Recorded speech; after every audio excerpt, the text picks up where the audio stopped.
Hello, and welcome to the Canadian Story, where we discuss what Canada is, what Canada could be, and what Canada should be.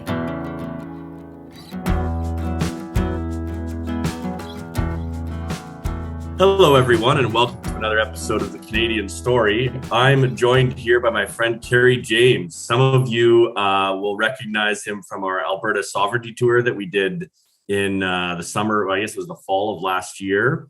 Some of you would recognize him from Heartland, but I recognize him from campfires and good discussions. So welcome to the show, Kerry. I love it. Thanks for having me, David. Thank you for having me be here. So why don't, for those few people who won't know who you are, why don't you share a little bit about your background, who you are, what makes you tick? Sure. Well, ultimately, I think the world would mostly know me from my time in the film industry, and largely is spent as playing Caleb O'Dell in Heartland, the Canadian series. And that is, at least to the general public, that is definitely the bulk of who I am and what I do. Of course, myself, I like to think I'm a little bit more dynamic than that. So I value myself as somewhat of a creator. I've been working a lot with my friend, your friend, Graham Wardle, and his Time Has Come podcast and turning that into a much bigger project, which has been very exciting. And then I suppose what I think makes me a little bit more unique than your usual person, or different, maybe not unique, not necessarily in a good way either. It's just that, to me, my career in life is just trying to understand the how and why of life. Whether that's a fool's errand or not, doesn't seem to matter. It's my drive. So here we are. Well, and that is a great drive to have, because it kind of allows you to take every single situation that you encounter and process it through that lens, right? Of what is this teaching me about what I could possibly need to know about the why and the how. So, you've walked this earth, you've seen things, you've been a TV star, you've done lots of things. What have you learned? What is the how and why of life? So, I mean, there's so many different perspectives so you can stand when you look at this question. So what I've really understood and come to learn is that ultimately there is so many different truths to a situation and to your own life, depending on what perspective that you want to hold within it. So I guess ultimately for me, I don't know about you, but being young and being brazen and being determined, I typically thought I knew everything about the world, only to head out into it to slowly start eroding at the fact that I kind of didn't really understand much. And in these last few years, as I've gotten older, my family's getting older. We've experienced health problems, different stuff like that. I don't think there is a big secret. I think that you can have as much fun as you want inside life, and there's nothing wrong with setting a goal. I certainly have a bunch of goals, things that I'd like to accomplish. But the irony is that every time I've met one of the goals that really mattered to me, I was actually kind of sad, because it's all about the fight towards what you want.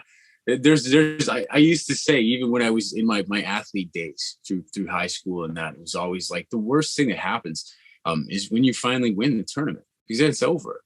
And it's like, the truth is a lot of us are just there for the game, the actual experience itself. And so I like having goals that keep me, and maybe even distant goals, because the more distant they are, the harder I can fight to get towards them. But even that, ultimately what I just pointed at is a means of psychologically coping with my own existentialism, which is simply that there really isn't much of a secret to this, that I have read just about as much theology and mythology as a person can ingest, and including a whole bunch of Eastern and Western philosophy. And I've tried to find these people that claimed that they had an answer, some kind of truth that set them free. And I went looking, and I found a bunch of charlatans because there isn't to me a big secret. There is no divine sense of satisfaction on this earth greater than the fact that you're like, man, I'm here and I'm alive, and all I can really control is how I react to these events that unfold before me, which to me has lent itself, because inside of that dichotomy, you can either become the kind of person that feels the weight of the world and like it's all meaningless, or you can be the kind of person you're like, you know what, I don't need this to have a meaning. I find this exciting and fun. And if you gravitate towards that, the events that unfold in front of you feel more like opportunities than curses. And so I favor looking at life as a series of scenes unfolding as opportunities, because for me, it makes it easier. I like that. So basically, it's more of a being present in the moment, but understanding that you have to have something that you're pushing towards that's far enough away that you might not necessarily reach it, because if you were to reach it, you would encounter this thing that, and Jim Carrey talks about this, right? He's like, I wish everyone would succeed early in life so they'd realize that isn't what they wanted. Get what they wanted early in life, right? Dude, you have no idea how hard I fought. I wanted to be a TV star. I wanted to be on television. I got it. It was exciting. The first couple of years were incredible. I made new friends and relationships, but I realized that the goal itself had left me just as empty as before I'd accomplished it. And I think that there's okay.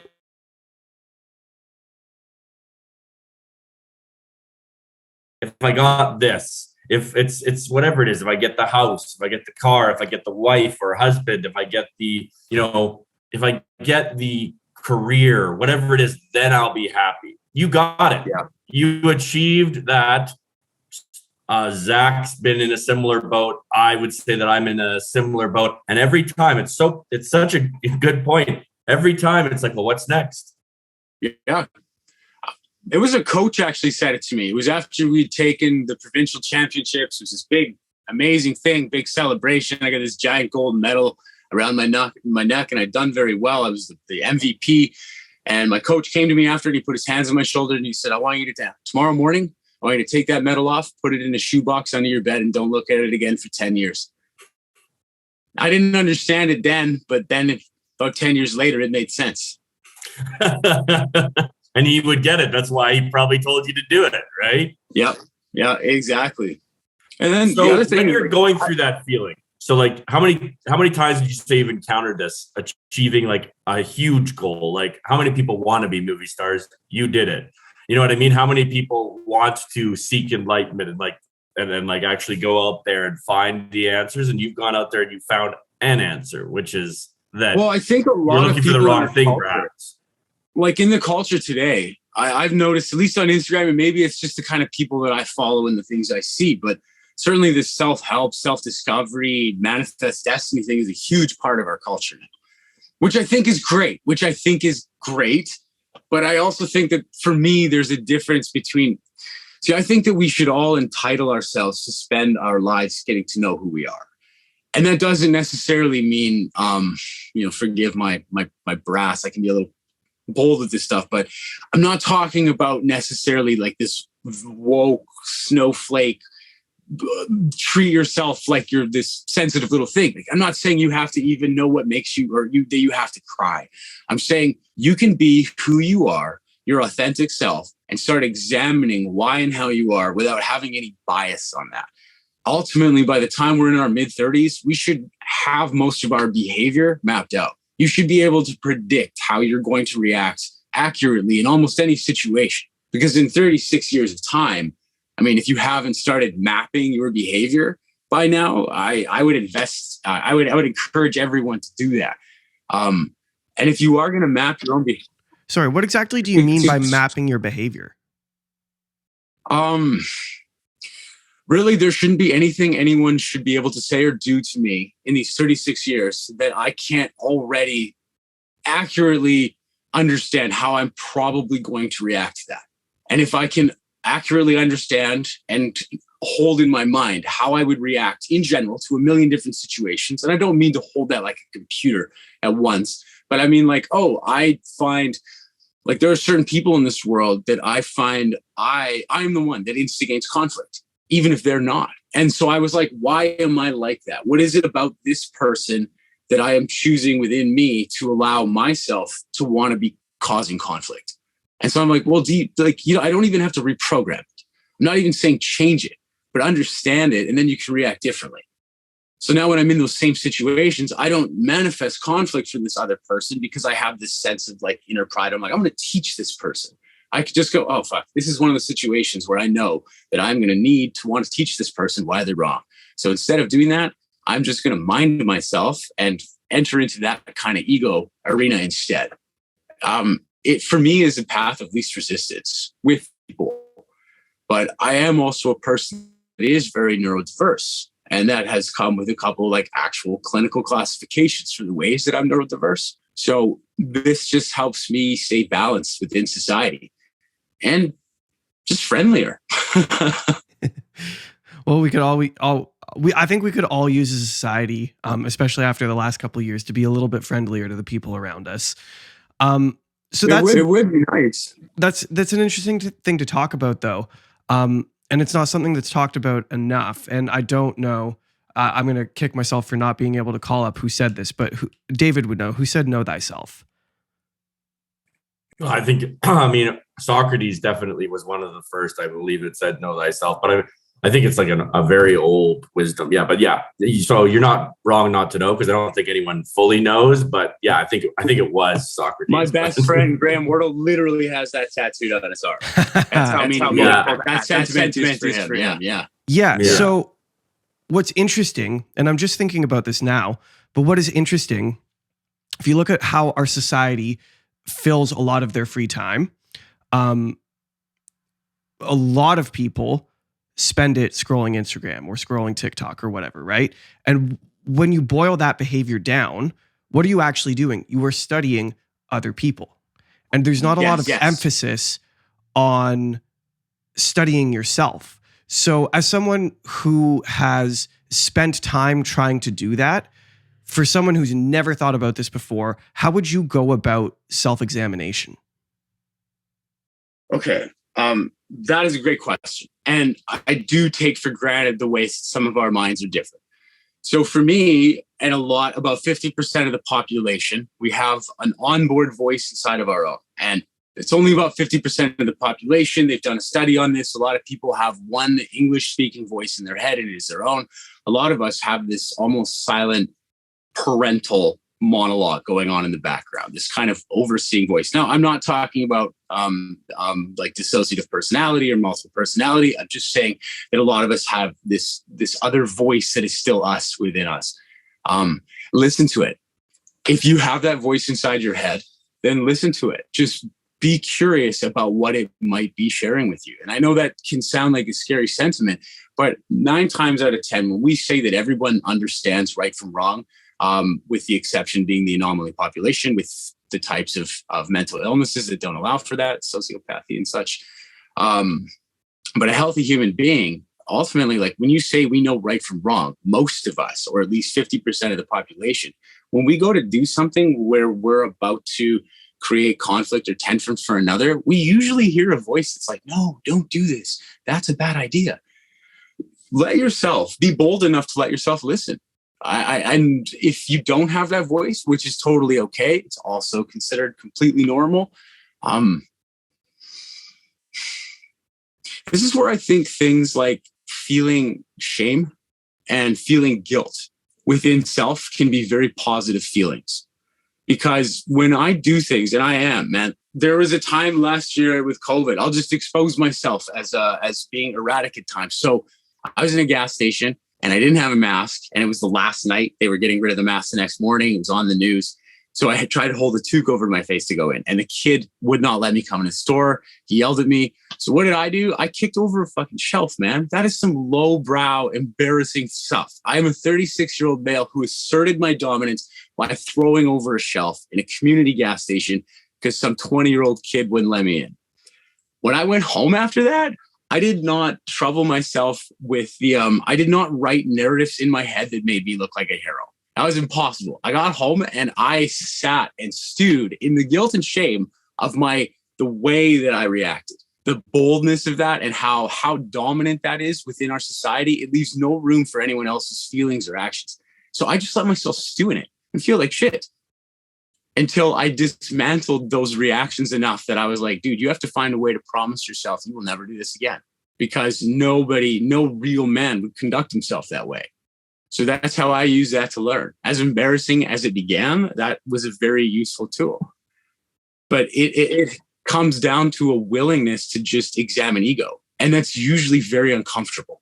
Go ahead, Zach. Sorry. And so many people choose to skirt away from discomfort in any way that Totally. they can by, scrolling Instagram and TikTok. It becomes like this negative feedback loop. But it's so important to examine your own discomfort and allow yourself to be uncomfortable and to even seek out that discomfort, because that's where the learning happens, Right. And it's okay. It's okay. This is a human experience. This thing is like, it is so far from being like a linear experience. Like what's happening between our emotional and psychological spheres, it's huge. And it goes in so many directions. It's like, it's okay to know that you can be a bit of a piece of shit and that you've probably treated someone terribly. That's okay. It's okay. What isn't okay is to go, you know what? That's fine. I'm just going to keep being that person. It's like, if you notice that and you feel guilt or shame about it, then start deprogramming it and enjoy it. And it's okay. It's okay to call yourself out. In fact, if you call yourself out, then when the rest of the world tries, it won't really sting that much. Oh, that is a really, really good point, and one that I've learned because people will like attack me in my role in politics, and it's like, well, Right. You can't say anything to me that I haven't said a million times to myself, and Right. way worse. Like, I'm bulletproof because I've heard this all before in way worse, more personal ways. Yeah, because you know all of the worst parts of you if you've done this examination of yourself. So that's part of what I wanted to get into, because it's one of the things I really enjoyed about talking to you over that week that we spent touring Alberta. And it's what was the darkest place, like, and if you don't want to share the darkest, a dark place like that you walked through, and what light did you hold on to that got you through? Like, we've talked about the darkness of success, right? Where you reach your goal and then you're like, well, now what? But there are other darknesses. There's the darkness of not knowing what's next, of feeling like you're lost. There's all kinds of darknesses. So like part of that self-examination, part of that going and sitting in your room and saying, I got to find a way to promise myself I'll never do that again. That's, I think, one way. But like, why don't you describe for us a moment where you just dug in to that darkness and was able to rise above it? God, man, honestly, dude, I've gotten so lucky so many times in my life when it comes to experiencing darkness. Like a lot of the external things that have happened to me, and I've had some pretty challenging experiences in life, and like maybe I think in the past, maybe I've been a lot more cowardly than I'd like to admit, if I'm being honest. And I feel like a lot of the worst situations that have happened to me, I think, if I'm being really honest, in a lot of ways, it was luck that saw me through them. Geez, that's a really beautiful and tricky question. Certainly, like when you fall in love and lose a relationship, like I went through that with me. That was definitely a dark time. But man, in the last few years, I've been presented with a lot more challenges, but more externally, like my parents having gone through some illnesses and that, and almost lost them. And that seemed super scary. But as soon as it's actually happening, I promise the world, anyone out there who's going through this, it's actually a lot less scary once it's actually happening. Dude, now that I'm reflecting on this, you kind of got me at a loss for words, simply because I have been luckier than not when it comes to dealing with a lot of that stuff. I'm not sure why life has given me so many endless chances to not have ended up in a mental institution or on the streets somewhere. I really can't figure it out. I do think, though, that for me, how I have survived a lot of the most challenging things, including like some abuse and trauma and that when I was a child, is I don't know, man. I think maybe this is maybe an admission of dishealth, but I think maybe I compartmentalize things. I think I choose not to let things bother me. And I know some people say you can't do that, but I'm like, water off a duck's back, man. I really do treat a lot of life that way. And I just like to, this is such a temporary experience. Okay. This is a very potentially uncomfortable answer for a lot of people. But for me, ultimately, this is a very, very, very uncomfortable experience in a lot of ways. That's what life is. And I value myself someone who's a psychonaut, not in terms of drug use, but in terms of actually exploring the realm of the minds.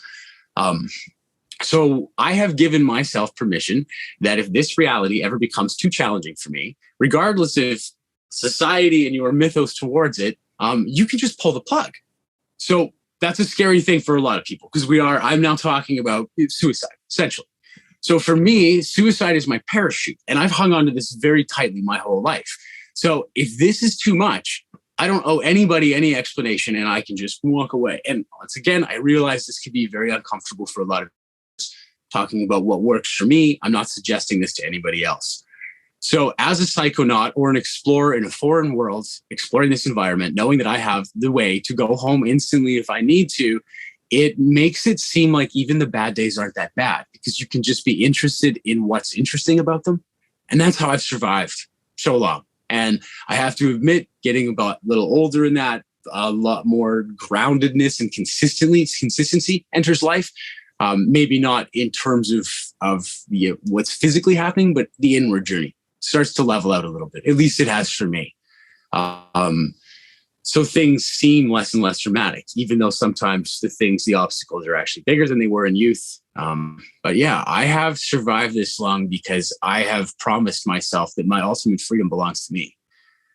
I think that's interesting because there are philosophers who talk about reaching that moment themselves, right? Where they're like, or even the Stoics.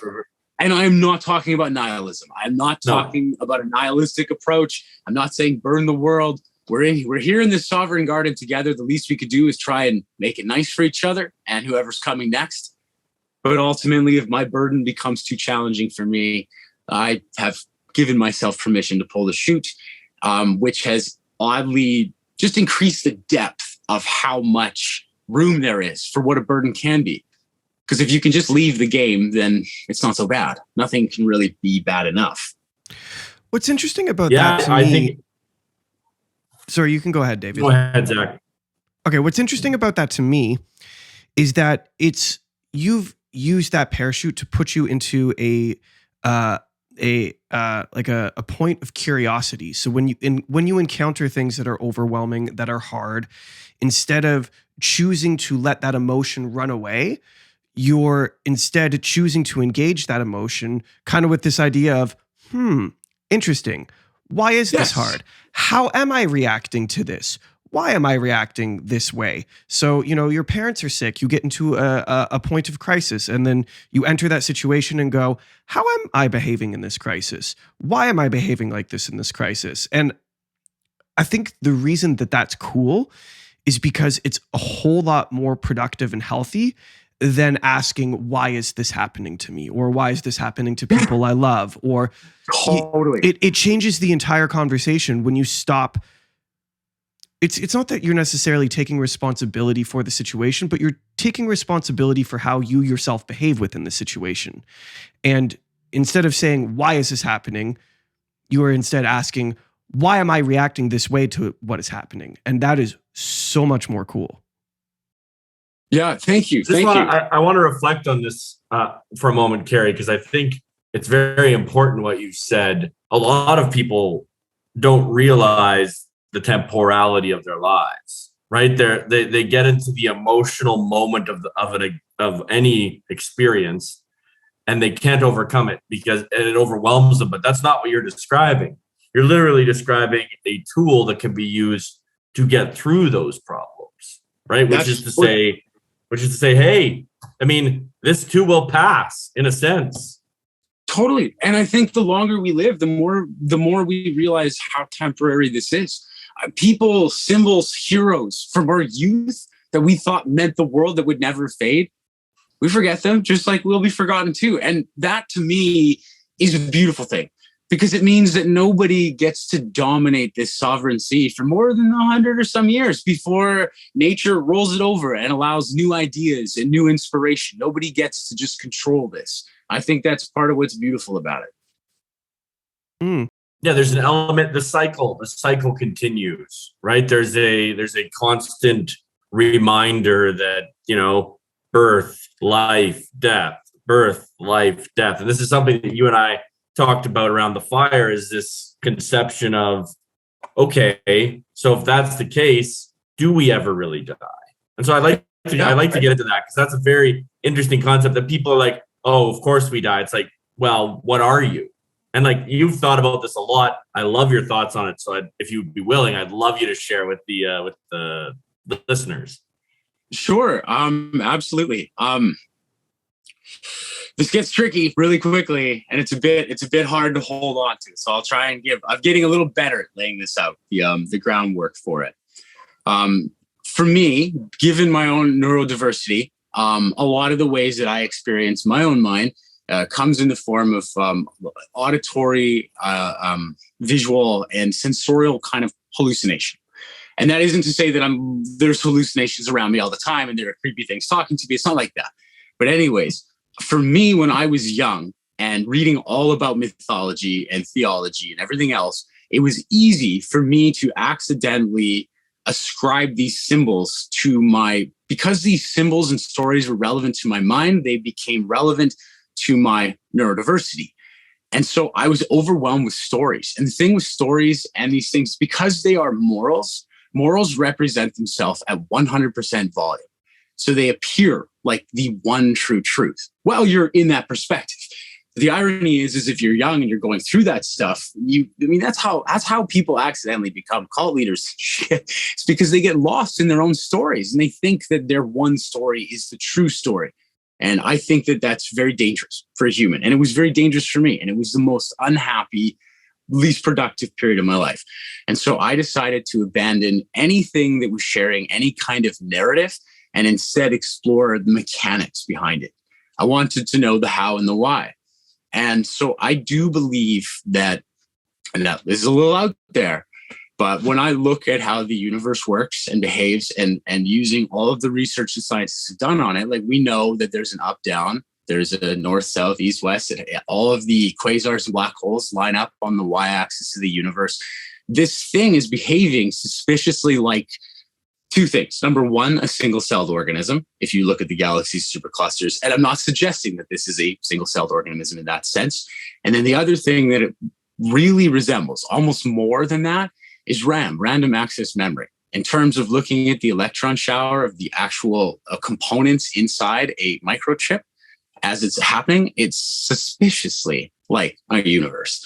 So I think that human beings and life throughout the universe, totally my speculation, but there's a weird amount of data that does support this in a way. I think that because we are living our unique lives here, it seems like this vibrant sense of free will, and it very much in a way is, but all of this energy that we use to compute, I think is probably being leveraged in a relationship to something higher to allow computation on a higher level. So I think that we're facilitating some kind of quantum mind service to the universe, and probably all planets that have, or all solar systems with Goldilocks planets have this feature. It seems that life is surprisingly abundant throughout the universe, even in our small little thing. So I think that we as humans, in a sense, are serving a purpose, which also brings me around to things like looking at some of the oldest religions' ideas of their commandments and that, like thou shalt not kill, and you shouldn't commit suicide. And I was like, well, what does that mean? I was like, well, if each one of us is essentially facilitating the work of a neuron, then the only thing that you can ever do to betray reality is to take the life of another or your own, because that's the only way you can be out of service, if you will, which is an interesting thought. I know. Yeah, like, I love that. Let's dig into that. We're in service. We feel like we're purposeful. We feel like our lives have meaning, and it's not. And that feeling is not a narrative. Like you're trying to get Danielle elected, make sure that Alberta and Canada survives, and blah blah blah. But it's like, but ultimately, that's just something that you're doing so that you are probably serving a much higher function with, like, between all of your dreams, all of your thoughts, and all of your actions. The amount of quantum computation that's taking place would be tenfold your actual experience within just you. So I do think that because everything is relational, there's nothing in the universe that it doesn't have some symbiotic relationship to the next level up, all through quantum mechanics, whether it's the micro to macrocosm. So the universe can't be a stagnant entity itself. it must also have relationships beyond itself. So if we're doing this, this can't be for this singular sense. I think that the diversity of our lives is a byproduct of serving a much higher function. Now, what the universe is using that for, I'm not going to speculate. I don't think it's something that could be personified. Looking at the way the universe is shaped, it is unlikely that it itself is a completed sentient body walking around, because we can see within it that it has things that work more like organelles and systems in a cell than a full body. But it is probably likely that it is also serving a relationship. You want to hear something kind of fun and scary, like super scary fun? This is existential fun. So I was thinking about karma, and I was like, well, like, first off, if you died right now, the way that the mind shuts down, because no matter has to physically move or be exchanged, which means no chemical reaction, nothing inside your own neurology needs to happen for your imagination to explore, because there's no matter. So it can be instantaneous, rivals the speed or acceleration of light, if you will.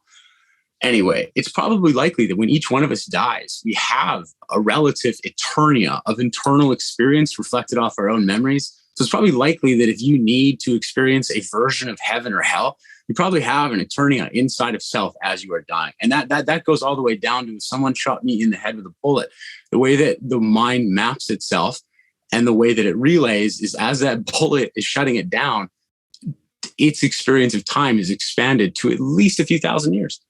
So you get that right there. Everyone's going to get their own personal heaven or hell based on how they feel or lived with inside self. And then from there, if this is working like RAM, then it is fair to assume that the negative space of reality is probably where non-physical realities are housed, just like a computer, which I know is also a scary notion. But anyways, karma. Karma is the one thing that I really couldn't make sense of, because I just described a process in which we get to deal with our karma. So it doesn't seem likely to me that karma would need to recycle human beings back on this planet. It seems a little oversimplified. But I was thinking, man, if these universes are part of a larger structure themselves, so for the sake of this, we'll just pretend our universe is a liver cell. So let's say they're all contributing to being a liver cell. Well, initially, there was only one cell that divided to become another cell and another. So they are all directly related through mRNA mitosis, which means that if there is another universe, the smallest observable unit within a universe itself is probably a galaxy, maybe a solar system. But from that perspective, they're now looking at what we would consider like quarks, bosons, the indetectables. We can only see the shadow of them, which means life itself is like beyond the smallest observable unit. This is like, we are the actual action events causing the echo, which gives shape to its reality. If that's true, then that means that life itself is the thing that is locked in superposition. So every single connected universe that is directly related to its parent universe unfolds exactly the same way, which means David happens exactly like this, and Kerry does, and Zach does. And oh my God, we're trapped on a wheel forever. Well, I mean, that is sort of, in a sense, the Buddhist teaching, right? Is that, we are trapped on a wheel, right? That's really, I like that. That is a very interesting thought experiment. And once again, most of what I play with, these are just thought experiments. I would tell anyone to be cautious to listening to this and running outside and telling everyone, I figured it out. It's like, man, these are thought experiments that I use to keep myself interested in reality. Oh, I love that line, to keep myself interested in reality.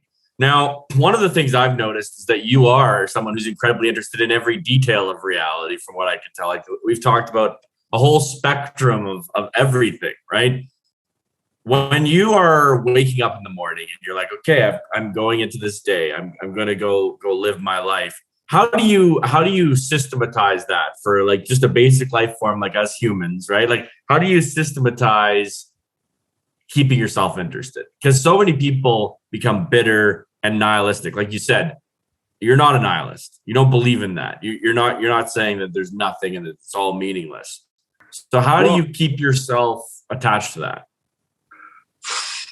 I have to rely on people like you, my friends. Dude, I've worked really hard this last year to create new friendships and create new opportunities. Because to me, really, what is a friend? A friend is someone that you work with, that you're creating something with. At least for me, that's my best friends are always people I create with. Dude, maybe I'm not even like anybody else. Maybe I'm worse, but dude, I rolled out of bed this morning feeling garbage. It's middle of the winter. Like I don't wake up, and maybe a lot of the actual self people actually do wake up in the morning and are like, ooh, self-gratitude, and I'm going to make this shake and I'm going to love myself. I don't. Fuck that shit. I'm not like that. That is so nerdy to me personally. Like I am super not woke in that respect. And I don't often know. So, man, I roll out of bed grumpy as hell, get my dog in the car to take her out for a walk. It's happenstance. It's an accident that taking the dog for a walk accidentally made me feel a little better. And then I noticed a flower and paid attention to the ocean. But it's a series of like, it is always, I wouldn't say it's a struggle, but it's like, it is always something that has to unfold. I can't remember the last time I jumped out of bed excited to be alive. It's more of a, oh, fuck, here we go again. But that's okay. Like, it's okay. Like, you don't have to, there's nothing wrong with you if you're like, if you roll out of bed and you're like, oh man, I got to brace myself for this one. Like, it's all right. You know, and if you don't judge it and if you don't hang on to it, like that's what I think is the crazy thing is I don't try to hang on to joy or good feelings any more than I hang on to negative ones. If you're trying to hold on to how you feel, you're already losing contact with the present. It just is what it is. I don't judge myself for how I feel. And in that, if you're not judging your health for how you feel and you roll out of bed and you feel like garbage and you're grumpy, you don't actually tend to project that grumpiness onto other people. Because you just accept that you are. And there's no reason to need to amplify that on the rest of the world. It's not an outward statement. It's just an internal experience. Yeah, it's a funny thing that we don't give ourselves permission to do that. In the sense that, you know, you roll out of bed and you're like, oh, I feel like shit. Well, no kidding. Because if we're calling a spade, life is hard. Life is struggle. Right. But the cool thing about that is, if you just acknowledge it for what it is, life is hard. Life is a struggle. I have responsibilities. I have things that I have to do. I have to get myself going. I have to move forward because that's what this life is. Well, that's okay. And the cool thing is, we were talking earlier in the conversation about goal setting and achieving goals and how the realization of those goals is not really the point. Well, what is the point then? The struggle toward the goal. And what is present each and every single day when you roll out of that bed? The struggle. And you're right there again and again and again and again. And that's okay. And some days you'll feel good in that struggle and some days you'll feel bad in that struggle. And it's okay to feel both and every variation in between. I think that hugely helps me is just permitting the range of feeling inside self and not judging it. And once again, feeling negative, even having feelings of violence and anger inside self, this is a shared sovereign seat. Feeling that way, 100% okay. Projecting that out in the world and enacting it so that others feel that, totally not okay. That is not minding your own boundary in life. There is a way to feel that kind of negative energy in self and not contain it either, but not give it to anyone. Like nobody has that right. And I think that we are starting to evolve to a place in this world where at least the bulk of us are starting to realize we need to mind each other's sense of selves and stop pretending like our narratives continue over to others. Well, let's go into COVID for a second here. And I want to talk about your experience in that gas station, because it's so important to the people that are listening to this, because so many people they feel so overwhelmed by people forcing themselves onto their sovereign selves, which is really what's happening through this whole COVID pandemic is a push onto the sovereign self saying, you have to be this way, follow the narrative, like you said. So so you went in there and it wasn't just that, just that someone was telling you what to do.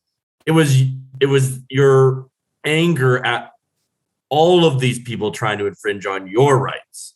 It was it was a culmination of this madness that has descended on our civilization that you were reacting to. So why don't you share a little bit of your perspective on why that happened? And I love what you said, that we're coming to this realization that we need to be sovereign selves, that we need to be responsible for ourselves, but also not push ourselves onto others in a negative, controlling sort of way.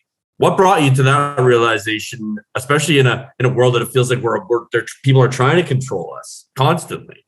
I had a really strange experience during COVID. The first year was very, very challenging. And I was losing my temper with this because to me, it seemed absurd. And I, as someone who values himself to be a rational being, like I like science, I like philosophy. Half the stuff I play with in my mind, I acknowledge this is cosmology. This is not, this is not provable within quantum physics yet. So I like to allow those things to be dismissed. And the way COVID was handled, I don't understand why we live in a society where people think that being afraid of something entitles them to changing the overall narrative for everyone else. Being afraid of something doesn't mean, it seems ridiculous. To me, that's catering to the lowest common denominator. And it makes no sense because what does it do? It makes a fool of the species. You set back a whole species to save a few. That's absurd. That is if you think that and you're like, yes, absolutely, no man left behind. I'm like, you're a fucking idiot. Way to destroy mankind. Because that's what that choice does. But even I would take that further and you look at COVID and what's made me madder about it is the absurdity of the memes we live with in our culture that we can't seem to think around.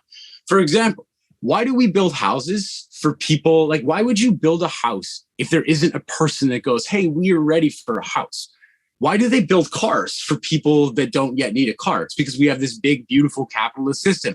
Also, a happy capitalist, not knocking capitalism.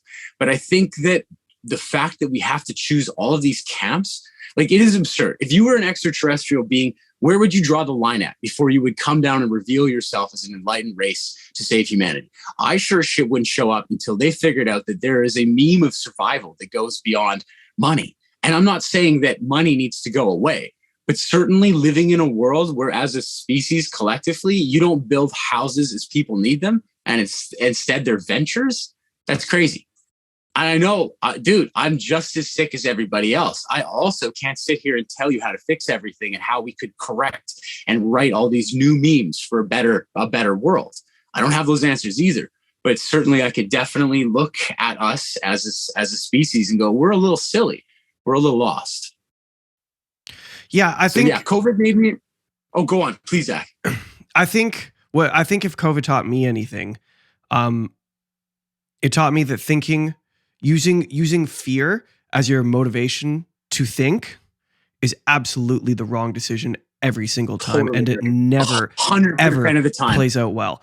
And what's beautiful and helpful about that is if you catch yourself in fear and you realize fear is the motivational factor for your thinking, and it's not like you have to disregard that fear. That fear can be allowed to exist because that fear is a feedback loop that's telling you something about the situation that you're in.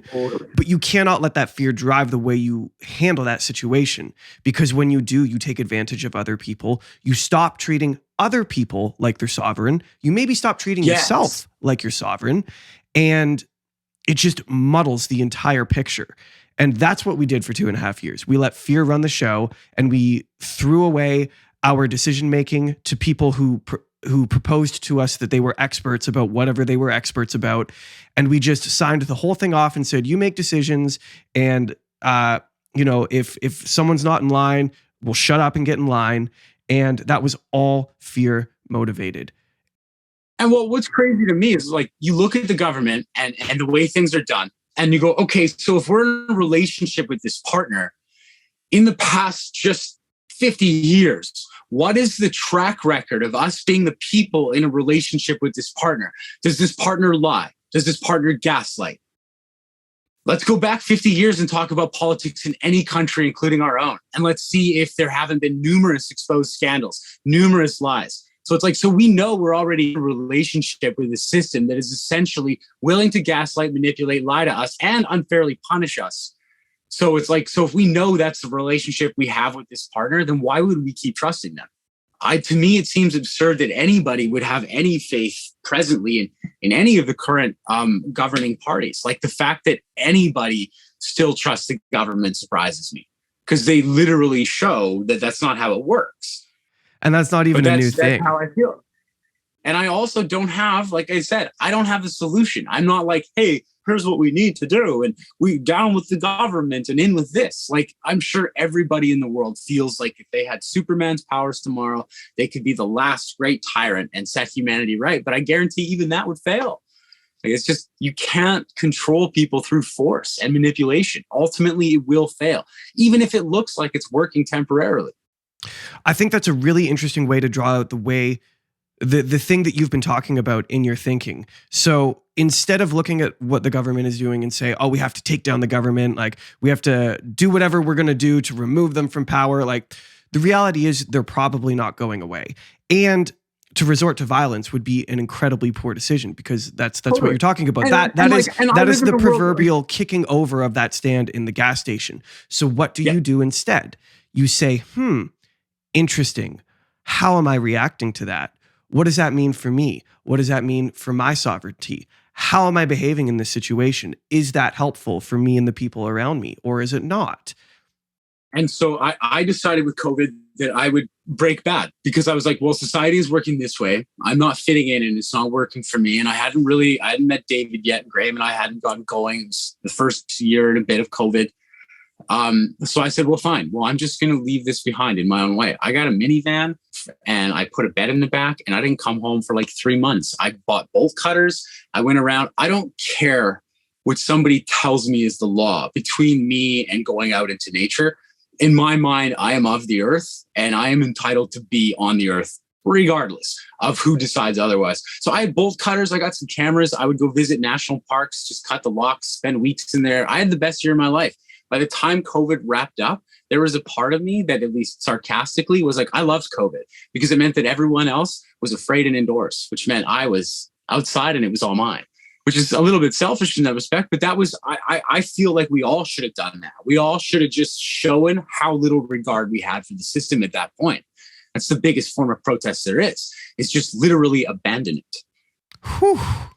Oh, that's so cool. Tell me about, you must have had so many. Well, first, I'm unbelievably jealous about how you handled that. That's amazing. Because I am a nature lover. I love the outdoors. So you must have experienced some pretty special moments by yourself, surrounded by nothing but what you were meant to be around in nature, looking up at the sky at night, around a campfire. You must have taken something out of that experience that was at the very least interesting to you. What did you learn in that time? I learned how to be comfortable with myself. I know that might sound a little cliche in that, but what I learned is that I oversaturate myself with busyness and things coming at me. But for those weeks on end that I'd be out in nature, there's a lot of stillness out there. And for those first couple of weeks, man, you don't know what to do with the stillness. Like, you literally talk to yourself, you play with your axe a bunch, you try to create these busy things until finally you're just like, wow, I think I'm comfortable just existing like an animal today without even having to entertain any existential or philosophical thoughts. Just true stillness entered me for a bit. I learned a lot about who I was. I really connected with Mother Nature in that. And I also, for me, I'm very leery when I talk about things like faith or divinity, because I like to leave room for everybody to have their own. I don't like to become, that's not somewhere I like to create conflict for people. But for me, as a skeptic, in terms of, I guess if I'm being really honest, like for me, I think I maybe felt God's love for planet Earth out there, like just in stillness. I just felt this kind of care and attention that is on planet Earth in some way. And it felt good. It wasn't even that it was on me specifically or on mankind, but it was just like, there is beauty and purpose and gentleness to this amidst all of this erratic chaos. And I started to revisit things like remembering how temporary life is, how young I am, how young, no matter how long you live as a human, 100 years is young, and how young humanity is. It was literally like on the scale of Earth's experience. Like it was only like a week ago we walked out of the woods. So I've learned to gentle myself with humans a lot and to give a lot more room to other people. And I didn't find that through interacting with people. I found it through, I don't know, man, sitting with my own busyness until it calmed down. How long did it take to calm down? A couple weeks. I'm not joking. Like literally, and it's like maybe that sounds short, but I mean like 24-hour cycles of awareness where nothing else is going on until you actually settle down. Like where you didn't need to constantly create busyness. Isn't that interesting? Because the typical individual in our society will take a week-long vacation, and that vacation isn't even intentional slowing down. You might, let's say you fly to a resort and it's like, okay, cool, I'm going to go sit on a beach, and then we're going to go do this thing, and we got to go for dinner, and then we're going to do this excursion, and you're still being busy. You're just being busy somewhere else. Isn't it fascinating that we as humans are wound up so damn tight that it takes weeks to come out of that chaos? It's surprising because my dog can find that in moments. You know what I mean? Like you're right. Like that type of just gentle zen. And it's interesting because I've looked a lot of places for it on Earth. And short of people who choose to sort of exist off grid in these simpler kind of ways, it's been my experience that most people who even identify themselves as being gurus are charlatans by accident, generally always by accident. Most of these people don't realize it, but when you spend time with them, you're like, oh, you're just as lost as the rest of us. You're just as pent up. And often a lot of people practice a stillness, which is feigned. And that I think is almost more damaging than just accepting that you're wound up. Isn't it comforting though, that even the gurus are lost? Like we're all in the same boat. We're all in the same boat, headed the same direction, whether we like to admit it or not, right? I think that when you design a system the way that life and Earth and the universe and the different layers of mechanics work together, when you design a system like this, the point isn't to try and break free from the system, as much as that's an exciting idea. And I'm not talking about a system of government. I mean like a system that allows this reality to be happening as it is. There is a lot of different things contributing to the relationships that allow life to look like it's existing. And it's very exciting. But ultimately, the system was designed so that we could experience this reality as a human. And obviously, that I think if you are the kind of human that has a drive to try and understand God, then you should, because that's what you were designed to do. It's also okay to accept that you can only explore your idea of what God is within this system. So what you can and cannot know is essentially capped, no matter what, just because you're here now, and it's okay. That goes back to your computer chip analogy, your RAM analogy. Perhaps the purpose of your existence in this story is that you are supposed to process that piece of information, and that's what you're here to do. Totally. You know, and Absolutely. different people have different processes and different functions. I want to ask another question about you exiting into nature, though. I think there's a beautiful metaphor that's super, super important built into the bolt cutters and not letting some other entity tell you whether or not you're allowed to access land. All I did did go you, to Home Hardware. The question is, did you feel ownership when you went out there? Because we look at nature or other people's land, and I'm not condoning like posting up on people's private property just because you feel like you're a human and you're on planet Earth. But like there are huge swaths of nature set aside and controlled by government entities, national parks, those sorts of things. And a lot of them were closed over COVID. And you took bolt cutters and you said, no, I am a sovereign being placed on this sovereign earth, and I am allowed to go into that sovereignty and experience what is around me. Did you get there and feel like a piece of that belonged to you? By the end of it, I felt like they were most of the national parks out here in my backyard. I would like, once again, be a decent human being. If you're going to go cut a lock to a park, bring a new lock and a few sets of keys for that lock and a note. That's what I always did. Hey, thanks. Here's a new lock. Keys are with it. Like, I swear. But yeah, and then I would just go in and explore because, yes, I am like, dude, these are national parks. You know, as soon as Teresa Tam was on TV and said that we should be having sex, we should be wearing masks during sex, that was said. That woman literally said that. As soon as those words came out of their house, I was like, doesn't matter what the government says. You can't trust them anymore. Do whatever you want. Because if they're entitling themselves to do whatever they want, well, then I deserve the same. And we all do. So I did whatever I want unapologetically because that's exactly what they did.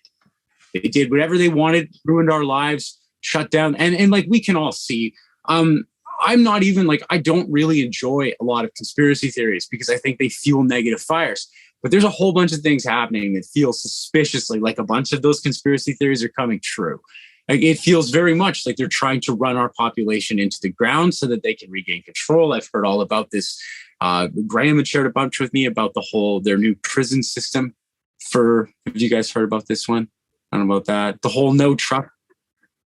I'll send you guys a video after it. It was pretty surprising, but just the way it seems like they're trying to get rid of money, indebt us all, and then they're going to go with this no trust prison system kind of thing where you have a very public social score. You don't need microchips or anything. It's all going to be facial identification. And basically, if you agree to be a resident of Canada, you are agreeing to be an inmate within a prison system. And if you do not join that system, well, you're not an inmate of this prison. It's not a public building, so you can't access the resources, whether that's internet, food, da-da-da-da.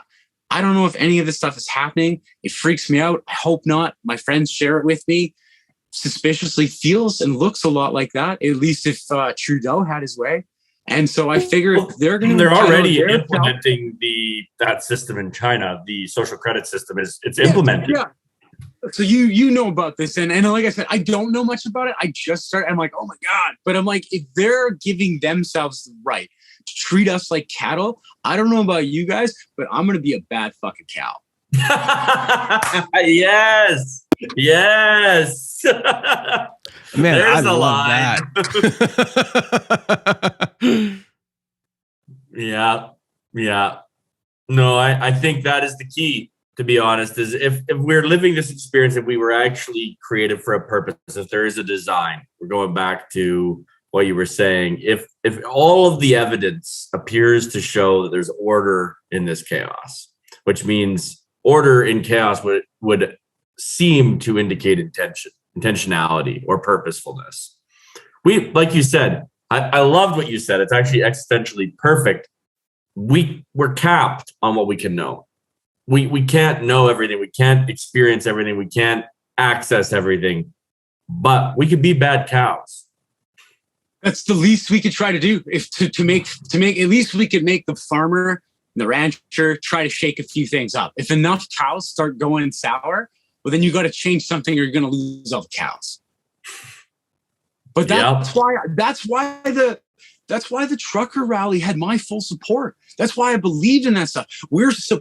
Okay, so with everything that went wrong there, first off, so if I was the government and all these people are going to come and rally and protest, instead of saying no, I would have gone, great, here's a football field, here's facilities, let's do this if they gave them a platform for it responsibly like they're supposed to, there would have never been the problems that they said arose. But no, they were trapped. The government trapped those protesters into looking and seeming like they were there for violence, which is entirely untrue. We all know, at least those of us who actually pay attention have realized that it was like entirely the government and police forces that were causing the appearance of violence. They tried to cause it to melt down.